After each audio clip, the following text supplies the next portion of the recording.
এরও 1 মোল তা 6.022 ইন্টু 10⁻23।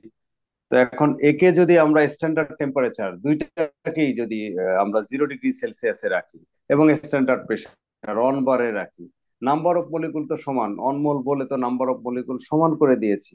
বাকি থাকে ভলিউম, ভলিউমও সেম হবে, একই হবে।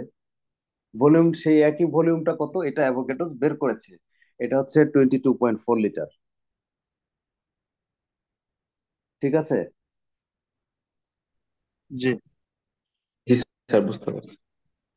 আচ্ছা, এখন এই অ্যাভোগাড্রোস হাইপোথিসিস আমরা কোথায় কোথায় অ্যাপ্লাই করি এটা বললে আজকের ক্লাস এখানেই শেষ।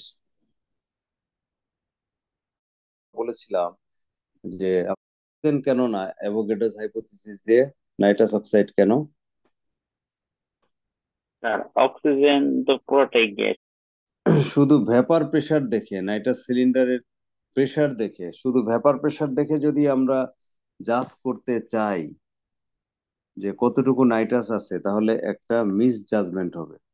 কারণ আমরা এই ভ্যাপার প্রেসার থেকে যেটা পাই সেটা শুধু এই ভ্যাপারের উপরের প্রেসারটা, লিকুইডে কতটুকু নাইট্রাস আছে সেটা আমরা পাচ্ছি না। অতএব আমরা যদি নাইট্রাস কতটুকু আছে সেটা দেখতে চাই, তাহলে আমরা এই লিকুইড নাইট্রাস যখন হবে, গ্যাসিয়াস ফেজে যাবে, তখন কত লিটার নাইট্রাস হবে সেইটা আমাদের বের করতে হবে। আমি আবার বলছি, নাইট্রাস ভেপার ফর্মেও থাকে, লিকুইড ফর্মেও থাকে। সেজন্য আমরা শুধুমাত্র নাইট্রাসের ভেপারের প্রেসার দেখে নাইট্রাস কতটুকু আছে সেটা আমরা বের করতে পারবো না। আমাদের হবে সেটা আমরা যদি বের করতে চাই, তাহলে আমাদের সামনে একটা রাস্তাই খোলা আছে, সেটা হচ্ছে অ্যাভোগাড্রোস হাইপোথিসিস। অ্যাভোগাড্রোস হাইপোথিসিস দিয়ে আমরা এই লিকুইড নাইট্রাস থেকে কতটুকু নাইট্রাস বের হবে সেটা আমরা বের করতে পারি। সেটা কিভাবে? দেখেন, আমরা কিন্তু নাইট্রাসের যদি গ্রাম মলিকুলার ওয়েট জানি, নাইট্রাসের গ্রাম মলিকুলার ওয়েট জানি, তাহলে কাজটা অনেক সহজ হয়ে যাবে, যেটা হচ্ছে 44 গ্রাম। 44 গ্রাম। তো এই 44 গ্রাম নাইট্রাসকে যদি আমরা এসটিপি তে রাখি, স্ট্যান্ডার্ড টেম্পারেচার এবং প্রেসারে রাখি, 44 গ্রাম নাইট্রাস মানে কিন্তু ওই যে নাম্বার সমান চলে আসলো, গ্রাম মলিকুলার ওয়েট 6.022 ইন্টু 10⁻23। এই নাম্বারের নাইট্রাসকে আমরা যদি স্ট্যান্ডার্ড টেম্পারেচার এবং প্রেসারে রাখি, প্রেসার কত? স্ট্যান্ডার্ড প্রেসার 1 বার।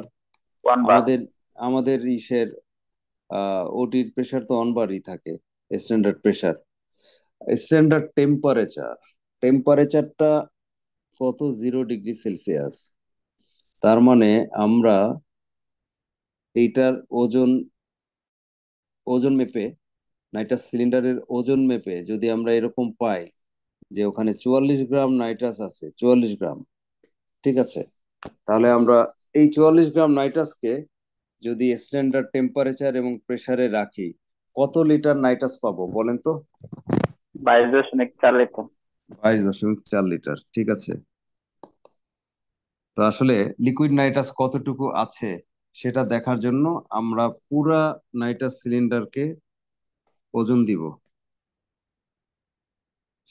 ওজন দিয়ে কতটুকু পাই সেটা দেখব।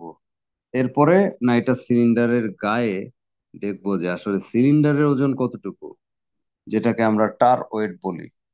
যে সিলিন্ডারের ওজন কতটুকু, সেই ওয়েট থেকে টোটাল ওয়েট থেকে সিলিন্ডারের ওয়েটটা যখন আমরা বাদ দিব, তখন আমরা লিকুইড নাইট্রাসের ওয়েটটা পাবো। তো যদি এমন হয় যে আমরা এরকম পেলাম যে লিকুইড নাইট্রাসের ওয়েট 3.4 কেজি, 3.4 কেজি, আপনারা কি একটু হিসাব করে বের করতে পারবেন এই যদি আমরা এসটিপি তে রাখি কত লিটার নাইট্রাস পাবো? দেখি এটা কে বের করতে পারে। সেভেন হ্যাঁ, হ্যাঁ। Point something. 7 point something seven point something কি? লিটার। মাত্র 7 লিটার পাবো? হ্যাঁ, তিন হ্যাঁ, পয়েন্ট চার কেজি অনেক নাইট্রাস। বেশি। স্যার তিন 1730, sir 1730 litre. 1730 litre. That's the correct answer. 44 গ্রাম। তো এই 44 গ্রাম নাইট্রাসকে আমরা যদি স্ট্যান্ডার্ড টেম্পারেচার এবং প্রেসারে রাখি কত লিটার পাবো? 22.4 লিটার। 22.4 লিটার। 7টা আপনারা কিভাবে বের করলেন আমি জানি না। তাহলে 1 গ্রামকে যদি রাখি তাহলে 22.4/44।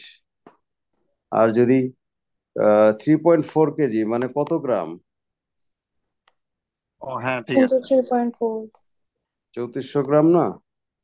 তাহলে 22.4 গুণ 3400 ভাগ 44।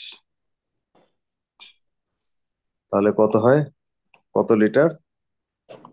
ওইরকমই হবে, 1730। 1730 লিটারের মতোই হবে।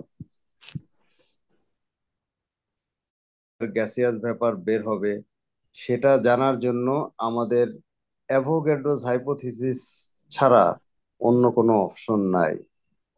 আর যদি কোনো সিলিন্ডারে গ্যাস থাকে, গ্যাস, তাহলে এইটায় কতটুকু গ্যাস আছে, কত লিটার গ্যাস আছে সেটা জানার জন্য আমাদের বয়েলস লটা ফলো করতে হবে।